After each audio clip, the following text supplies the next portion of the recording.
Alright guys, so welcome to a segment of my channel called Eat or Starve. So this is for the extreme situations you may find yourself in where your only option is to eat or to starve. You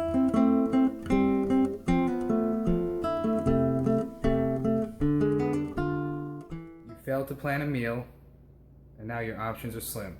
And you may find yourself at a fast food restaurant or a chain restaurant or somewhere that you wouldn't want to eat normally. But you've put yourself in this situation and now you have no other option. Now obviously a couple solutions to this are always keep some kind of snack on hand in case this should happen. But if all your options are out and let's say you're stuck at work and now it's going to be hours before your next meal, don't let yourself starve. So we're going to find healthy fast food options when your only choice is to eat or starve. So today's episode will feature Wendy's. And so we're going to take a little road trip. So grab your best friend and let's head to Wendy's. Pip, you want to go to Wendy's? You want to go to Wendy's, buddy? What's the matter? You don't want to get up? You want to go to Wendy's? Want to take a road trip? You can't have any of this, though. It's not good for puppies. In fact, it's not good for anyone. But these are those dire circumstances. Oh, stretch. Go ahead, stretch. These are those circumstances where you're backed in a corner. You have no other option. You're going to eat or starve. What do you choose, Pip? Let's go take a trip. Okay?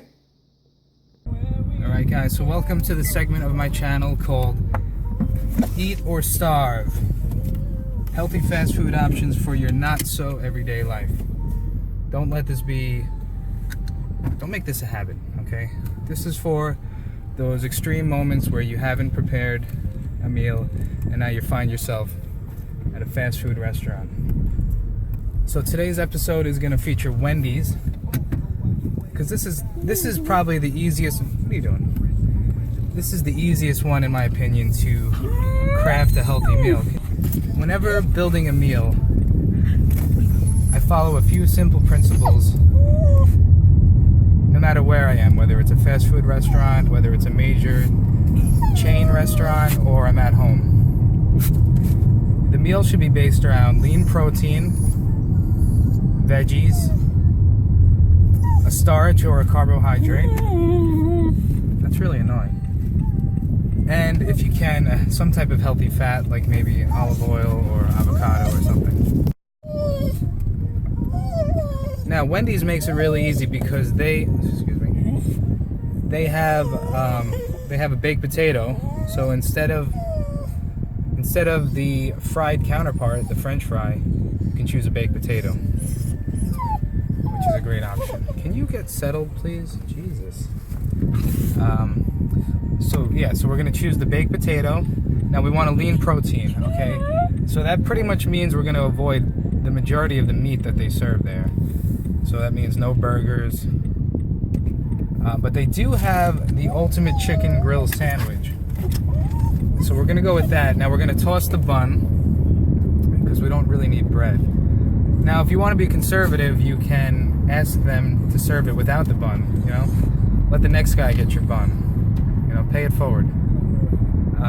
So you can, definitely skip the bun. And then we're going to go with the side salad to complete the meal. So you have the grilled chicken breast, the baked potato, and a side salad. Yeah, so like I said, Wendy's is one of the easier ones to get a healthy option. Some of the hard ones that I've been thinking about are like McDonald's, Taco Bell.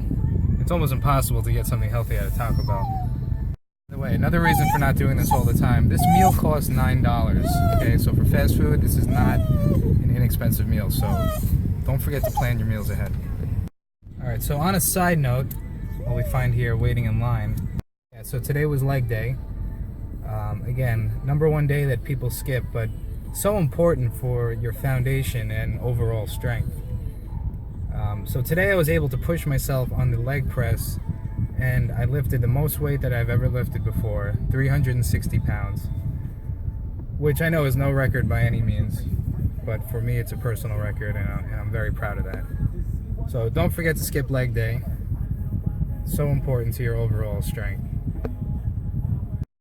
Alright guys, so we're back from our Wendy's road trip, and now we're going to actually weigh the food. Okay, now if you keep track of your macros using MyFitnessPal or anything like that, you might want to weigh your food. Now if you don't care, then you don't care, but we're going to weigh the food because I've weighed it a few different times and it could be a big difference. Like sometimes the chicken breast could be an ounce more or less.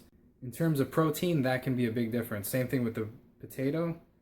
Sometimes it's like 227 grams, other times it's like 180 grams. So that's also a big difference in carbs if you're watching your carbs or you're watching your protein.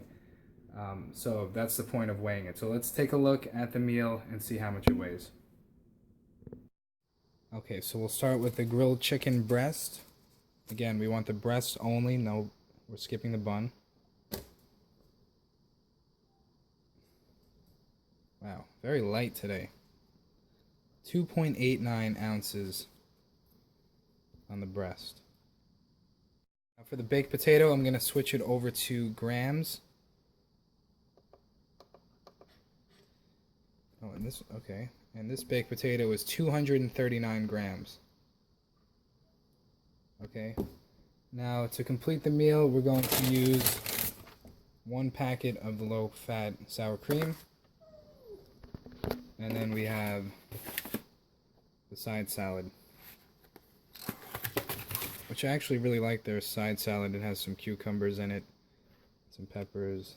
It's not just like cheap lettuce. I mean, it is cheap lettuce, but... Alright guys, so there you go. There's your full meal. I'll put the macros at the bottom of the screen. Again, this is for a situation where you have no other option but to eat or starve. Don't starve, eat. Or learn from this. Remember, this is a $9 mistake. So plan your meals ahead. Have protein bars or energy bars available if you don't have a meal. But if you're someone who's watching what they eat, having 5 to 6 smaller meals a day, this can fit in occasionally, and by occasionally I mean once a week or once a month, maybe once every 2 weeks or once a month. So always try to plan ahead, but in those rare circumstances where you didn't plan, don't fall off your diet. Don't just eat anything. Don't just eat crap. This is a big problem where I work, where people will have lunch at like 12 o'clock and then they don't eat again until, they don't get out till 5 o'clock, and by the time they get home and cook and everything, it could be 6, 7, almost 8 o'clock before they have dinner. And to me, this is way too long to not eat. The debate will continue on what's the best way to eat. Some people recommend 2 big meals, one big meal twice a day, or five to 6 meals throughout the day. For me, I feel like the smaller meals help me keep stable in terms of blood sugar and energy, overall energy. So I prefer the smaller meals throughout the day, but I know that this is not practical for everyone because some people work jobs where they're like construction or where they're busy all day and they don't have time to stop and make a meal. So it's easier for them to eat a lot in the morning and then eat a lot when they come home. Again, this is going to be a personal preference, but in terms of how I feel better having smaller meals throughout the day. And yeah, so this works for me. So I will continue this series. Let me know which place you'd like to see next. I'm thinking probably Taco Bell or McDonald's. Those are going to be challenges because it's almost impossible to get a healthy meal. But again, if you follow the principles of lean protein, vegetables, carbohydrates, and if you can, healthy fats, avoid the sugar, avoid fried foods, I think you can build a healthy meal no matter where you are. If you like this video, please subscribe for more, and I will see you next time.